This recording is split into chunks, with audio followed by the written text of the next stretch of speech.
Election हो जाता अयोध्या में तो वोट सबसे ज्यादा किसके पड़ते, आप बता सकते हो? यदि चुनाव हो जाता अयोध्या में तो सबसे ज्यादा वोट किसके पड़ते, बताइए एक बार? राम के। राम 2 वोटों से हार जाते। हां, राम की पराजय अयोध्या के चुनावों में 2 वोटों से पराजय होती राम जी की। ये 2 वोट नहीं मिलते राम जी को, किस किस के? एक माता कैकेयी का वोट और दूसरा मंथरा का वोट। राम है भगवान और भरत है भक्त। ध्यान रखना कि भक्त तो भगवान से भी बड़ा है, भक्त तो भगवान से भी बड़ा है। ध्यान रखना ये भी कि भक्त उसे कहते हैं जो बड़ाई अपनी नहीं, जो बड़ाई ईश्वर की चाहता है। जो बड़ाई ईश्वर की चाहे, जो ऊंचाई ईश्वर की चाहे, बस उसी को हम श्री भरत के नाम से समझते हैं। भा भक्त भगवंते मिलने भरत, जो सदैव ईश्वर को ऊंचा चाहता है तो वो श्री भरत है।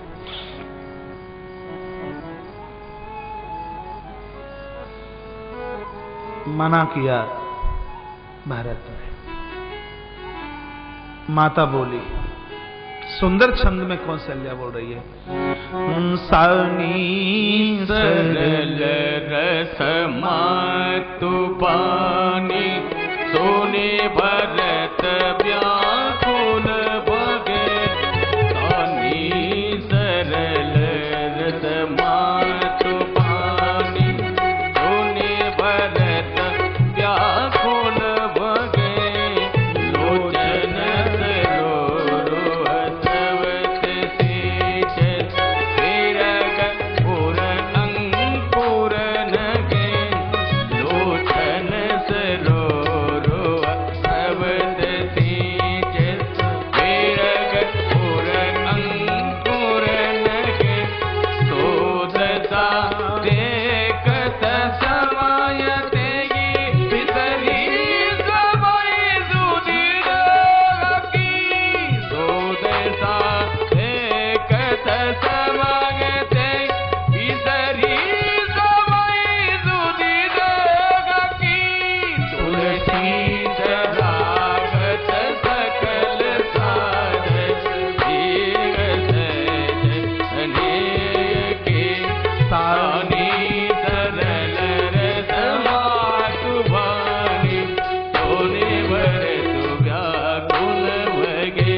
सानी सरल रस मातु वाणी सोने भरत व्याकुल बगे। सानी सरल रस मातु वाणी सोने भरत व्याकुल बगे।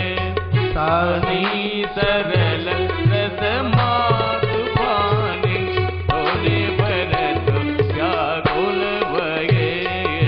सुनी बहोरे मात मृदवानी शील सने सरल रस सानी। माता कौशल्या ने कहा, पुत्र भरत, क्या तुमने अभी तक नहीं पढ़ा कि गुरजनों की बात कभी काटी नहीं जाती? भरत ने कहा, गुरुदेव भरत ने कहा, मां ये मैंने पढ़ा है, लेकिन मोहि उपदेश दीन गुरु नी का प्रजा ससुनी सम्मत सब ही का। सब लोग मुझे उपदेश दे रहे हैं तो भरत को गद्दी का मालिक बना दिया जाए। मात उचित धरे आयुष दीना, अवश्य शिष्य धर चाहिए की ना। मैंने तो गुरुजनों की आज्ञा को सदैव माथे के ऊपर रखा है, लेकिन आज गुरुजी मुझे अयोध्या का शासन देकर और मेरी पीड़ा को दूर करना चाहते हैं। इसके 2 ही भाव हो सकते हैं, या तो मुझे गद्दी पर बिठाकर ये अयोध्या भला कैसे हो सकता है, और सही बात तो यह है कि यदि जबरदस्ती से आप लोगों ने मुझे अयोध्या की गद्दी पर बिठा भी दिया तो रसातल जाइए, तब ही ये धरती फट करके रसातल की तरफ चली जाएगी। मेरे गद्दी पर बैठने से किसी का भला नहीं हो सकता। गुरुदेव, मैं आपके चरणों में प्रार्थना करके मैं पूछना चाहता हूं, किसी बेटी की सगाई पक्की कर दी गई हो, अभी भांवर ना पड़ी हो तो देवर एक्सीडेंट में चला गया हो, जेठ का अटैक हो गया हो और ससुर साहब की टांग टूट गई हो और सासू सांस गिन रही हो मरने की, और ऐसी बहू ससुराल में अपने कदम रखे, आप बताइए कि वो शुभ है कि अशुभ है? भरत के पास तो बहुत प्रमाण है समझाने के। मैं ये भी पूछना चाहता हूं गुरुदेव, आपके चरणों में मेरी ये भी प्रार्थना है, मैं पूछना चाहता हूं कि किसी व्यक्ति को बिच्छू ने डस लिया हो, पहले तो किसी के इन गांठों में दर्द हो बड़ा, जिसको कौन सा कटिया दर्द, कौन सा दर्द बोलते हैं, एक एक जबड़ा दुख रहा हो, और ऊपर से बिच्छू ने आकर के डंक मार दिया हो, फिर एक वैद्य कोई चल के आया हो और उसने कह दिया हो कि इसको पौआ भर शराब पिला दो तो ये ठीक हो जाएगा।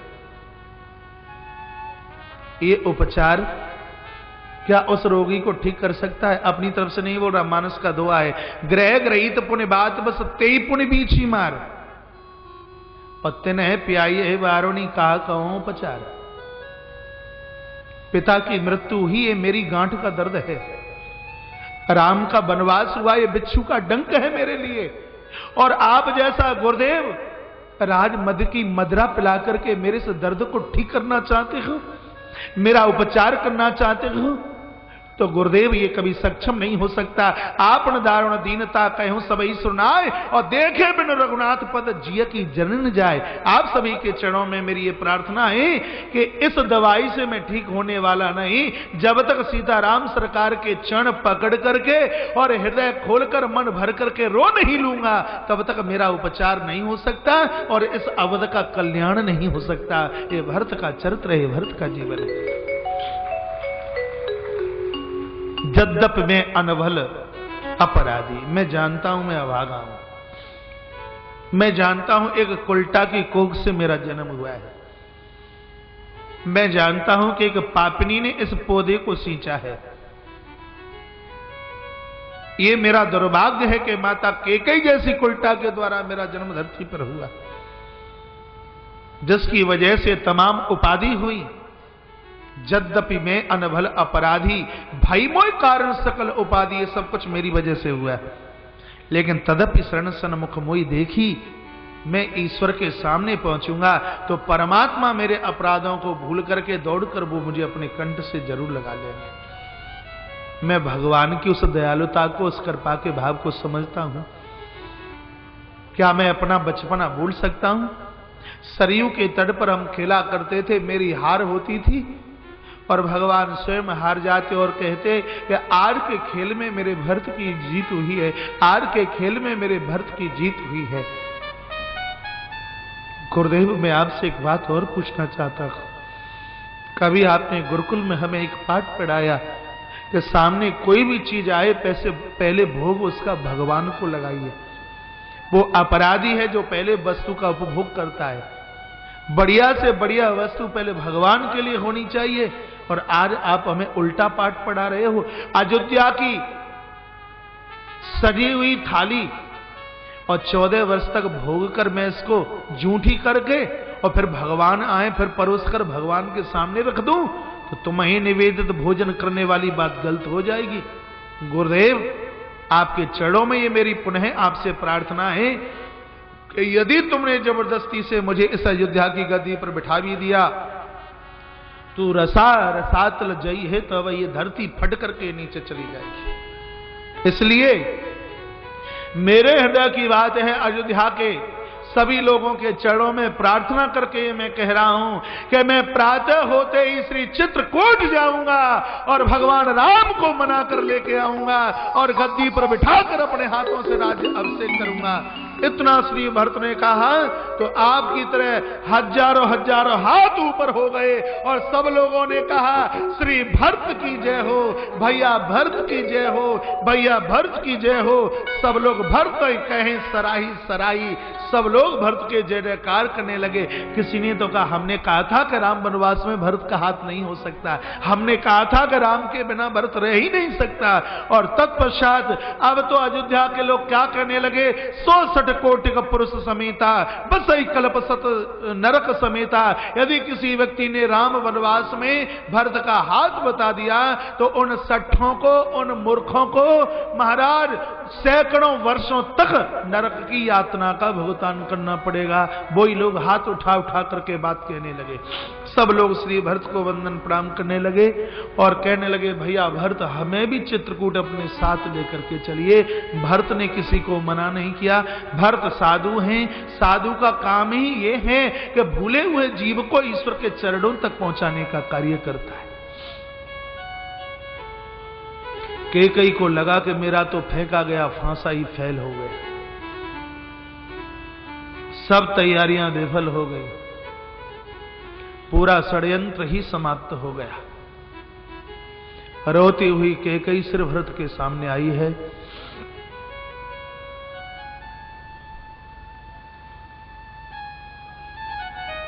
और हाथ जोड़कर कैकेयी कहने लगी, पुत्र भरत मैं भी चित्रकूट जाऊंगी, मुझे भी बेटा चित्रकूट लेकर के चल। भरत ने कहा, पापनी अभी भी तू अपनी शकल दिखा रही है, धिक्कार है तेरे जीवन के लिए।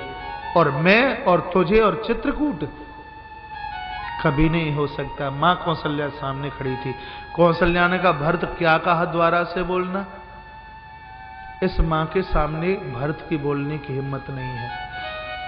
कौशल्या ने कहा, भरत द्वारा से ऐसा बोलना मत कि अवध को अनाथ करने में कैकेयी का हाथ है।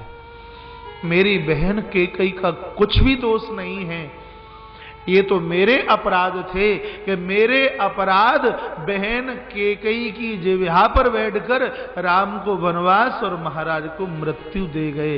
वो अपराध तो मेरे थे। इससे सीखने को मिलता क्या है?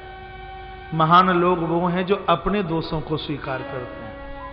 अच्छा होता है दूसरों की, बड़ों की, गुरुजनों की, माँ बाबूजी की बड़ाई कीजिए, भगवान की बड़ाई कीजिए। कुछ घटिया होता है, कुछ नीचा होता है तो अपनी तरफ झांकिए और कहिए बुरा तो बहुत ज्यादा होने वाला था, मेरे अंदर कमियां ही इतनी थी, ये तो बड़ों का आशीर्वाद था इसलिए वो थोड़े में निबट गया। मन का ये विचार होना चाहिए। कैकेयी की भी तैयारी है चित्रकूट जाने के लिए। 3 तरह के वाहन तैयार किए गए हैं। ईश्वर से मिलना है तो 3 तरह के वाहनों पर चल के पहुंचना होगा। 3 में से कोई भी स्वीकार कर लें। ईश्वर से मिलने के लिए 3 प्रकार के वाहन हैं। एक है घोड़ा, एक है रथ और एक है पालकी। ये 3 तरह के वाहन हैं। आप लिख ही रहे हैं तो लिख लीजिए, घोड़ा ज्ञान का प्रतीक है।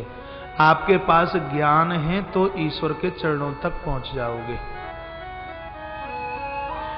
दूसरा शब्द है रथ। रथ कर्म का प्रतीक है। आपके पास कर्म कांड है तो भी आप ईश्वर के चरणों तक पहुंच जाओगे। तीसरा है पालकी। पालकी उपासना का प्रतीक है। दूसरे शब्दों में जिसे भक्ति कहते हैं। आपके पास भक्ति का साधन है तो भी आप ईश्वर के चरणों तक पहुंच जाओगे। अब रामायण में तो 3 चीजें लिखी हैं, घोड़ा, पालकी और रथ। लेकिन इसकी असलियत तो यह है कि घोड़ा क्या है? ज्ञान है। रथ क्या है? कर्म है। पालकी क्या है? उपासना मीन्स भक्ति है। जीवन में ज्ञान होगा तो भी भगवान के दरबार तक पहुंच जाओगे। जीवन में कर्म होगा तो भी ईश्वर के चरणों तक पहुंच जाओगे।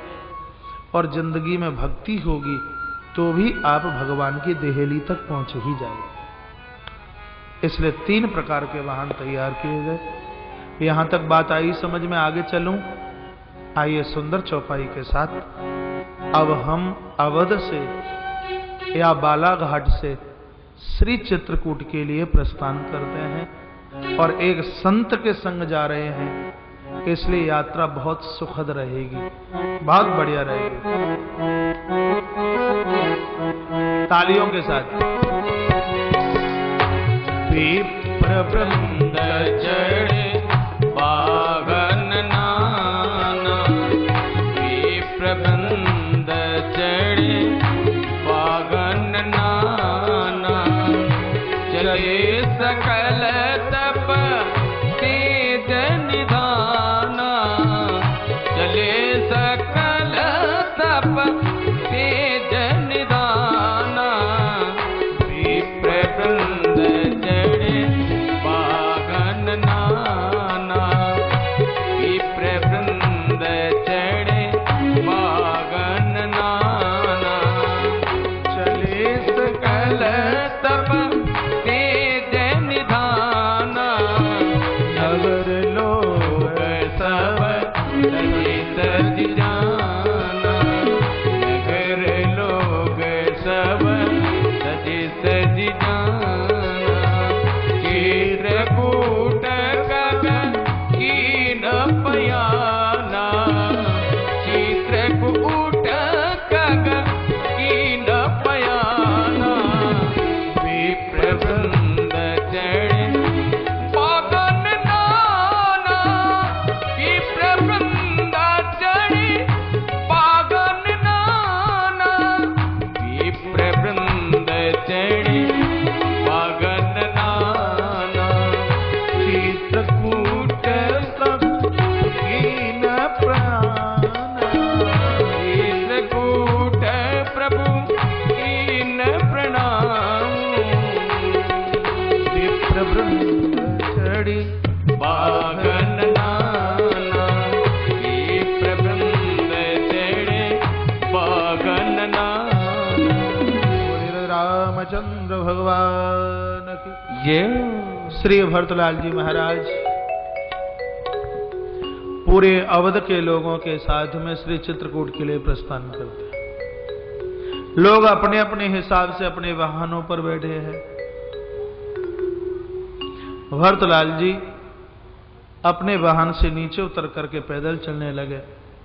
विचार किया कि प्रभु पैदल यात्रा कर रहे हैं और मैं वाहन के ऊपर चलूं, तो सब लोग नीचे उतर लेके, जब राजा ही पैदल है तो हम वाहनों पर कैसे चल सकते हैं।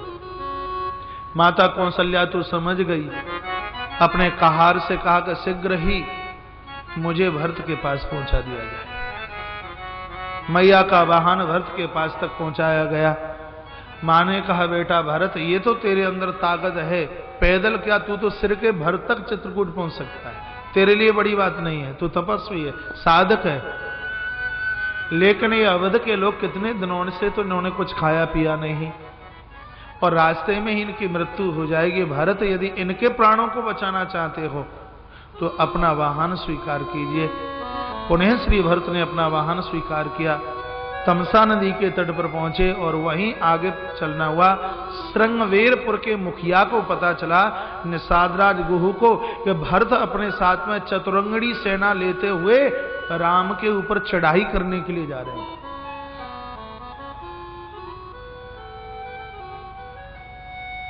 गुहू ने सोचा और कहा, क्या भरत को किसी ने ये नहीं बताया कि रास्ते में राम का कोई मित्र भी रहता है?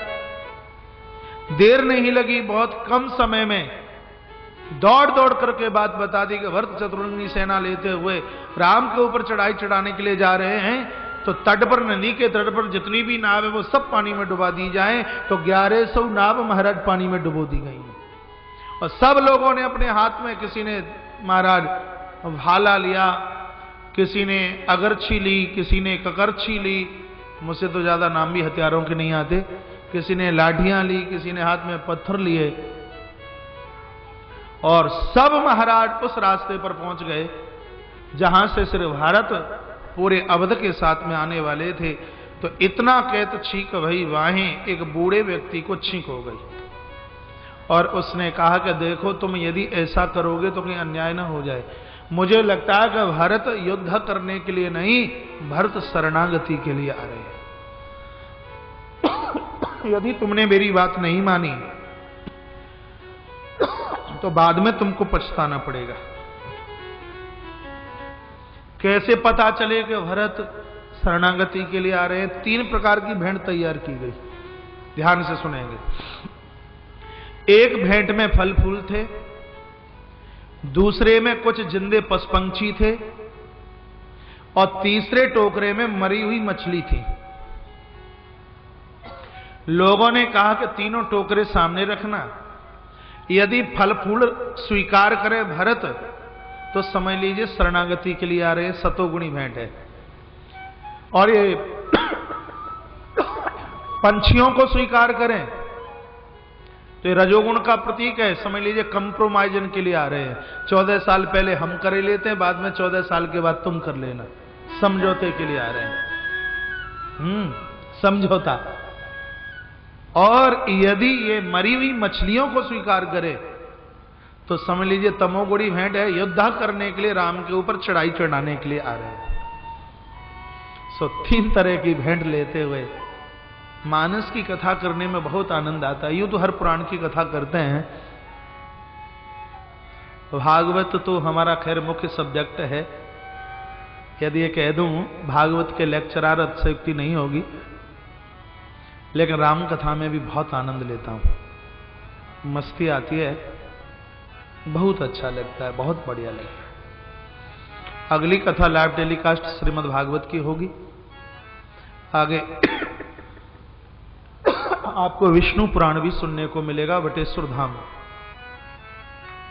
आगरा जिले में एक बहुत बड़ा तीर्थ है। 101 मंदिर भगवान शंकर जी के बने हुए हैं। मेरे एक नए पुराण का शुभ आरंभ भगवान वटेश्वर धाम से उसका आरंभ होता है। जो लोग नैमिषारण्य पधारे गुरु पूर्णिमा पर, श्रीमद् भागवत की कथा का सीधा प्रसारण होगा नैमिषारण्य से। उसके बाद में ही बटेश्वर में कथा श्री विष्णु पुराण की है, और सावन के महीने में है। उसके आयोजक परिसर में बैठे होंगे श्री सुभाष जी चौबे, करतार नगर दिल्ली से हैं, जोड़े के साथ बैठे होंगे। किधर बैठे हैं चौबे जी? हाँ, ये हर साल मेरी कथा बटेश्वर में कराते हैं। अब के बार इनके द्वारा विष्णु पुराण की कथा श्री बटेश्वर में होगी। और मंडला में महाभारत की कथा करेंगे पूरे 1 महीने की, पूरा 31 दिन पूरा महाभारत। अब के साल में 2 साल में 2 साल तक तो कथा करेंगे नहीं, थोड़ा ज्यादा जल्दी हो गया। पूरा 31 दिन की कथा। ये मत सोचना महाभारत की कथा महाभारत तो नहीं कर देगी, अरे घर के महाभारतों को समाप्त कर देगी।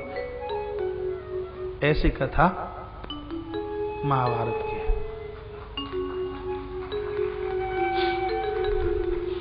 कल मैं अनाउंस कर दूंगा, स्वामी विवेकानंद जी महाराज के ऊपर मेरा एक 7 दिन का प्रवचन और है, ओनली सिर्फ स्वामी विवेकानंद जी महाराज। अग्रवा धाम हरियाणा से एक 5 दिन के लिए प्रवचन, सिर्फ 5 दिन के लिए अग्रवा धाम हरियाणा से श्री अग्रसेन जी महाराज के ऊपर, जिसका सीधा प्रसारण टेलीविजन के माध्यम से होगा।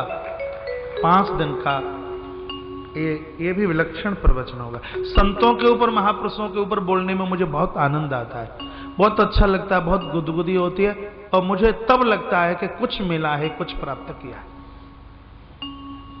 तो यहां बात मानस की चल रही है। एक बार जयकारा भगवान के नाम का। बोलिए रज रामचंद्र भगवान की जय, शंकर भगवान की जय, जय जय श्री राधे, जय जय श्री राधे, जय जय श्री राधे श्याम।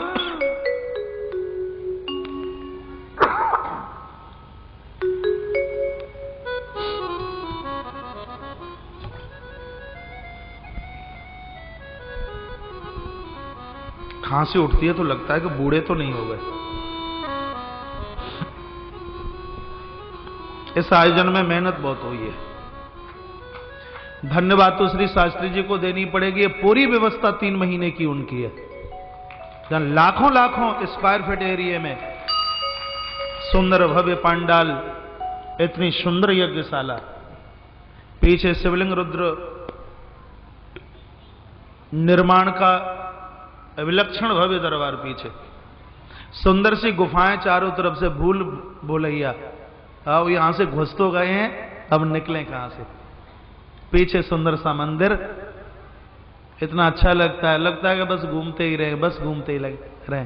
जब आप लोग बोलते हैं तो मुझे सुनने में बड़ी गुदगुदी होती है, बहुत अच्छा लगता है। बहुत तैयारियां 3 महीने से, सामान पूरा रमेश अग्रवाल जी के हाथों से, जहां भी जो ही जरूरत पड़ी है ये उनको पता होगा कि कितने का लाया गया, क्या खर्च किया गया। वो पूरे 12 नवंबर से लेकर के आज तक काका रमेश अग्रवाल जी ने अपना घर द्वार परिवार कुछ भी नहीं देखा। व्यासपीठ से जितनी बड़ाई, जितना सम्मान किया जाए उतना कम है। ये तो हमारा पूरा परकर लगा रहा है, लेकिन ये पूरी व्यवस्था श्री शास्त्री जी की है। तो आज देखने में बहुत अच्छा लग रहा है, बहुत बढ़िया लग रहा है, बहुत बढ़िया लग रहा है।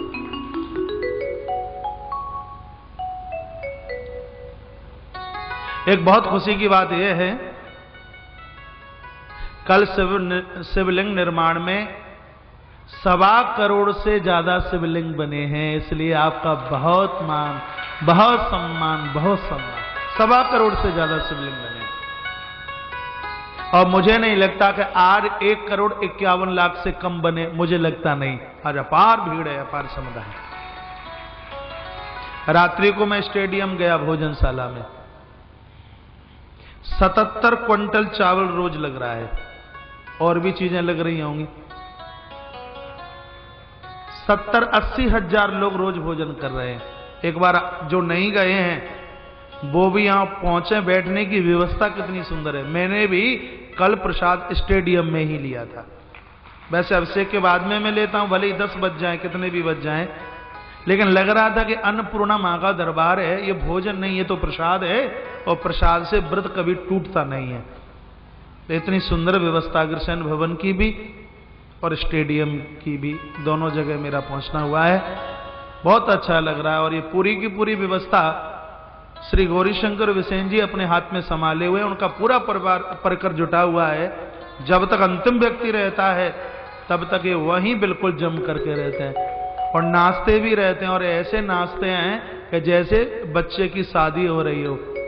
वो इतना बढ़िया लगता है, बहुत बढ़िया लगता है। अपने व्यासपीठ से कहूंगा कि बालाघाट शहर का ही नहीं, आसपास का भी चूल्हा बंद होना चाहिए 21 तारीख तक।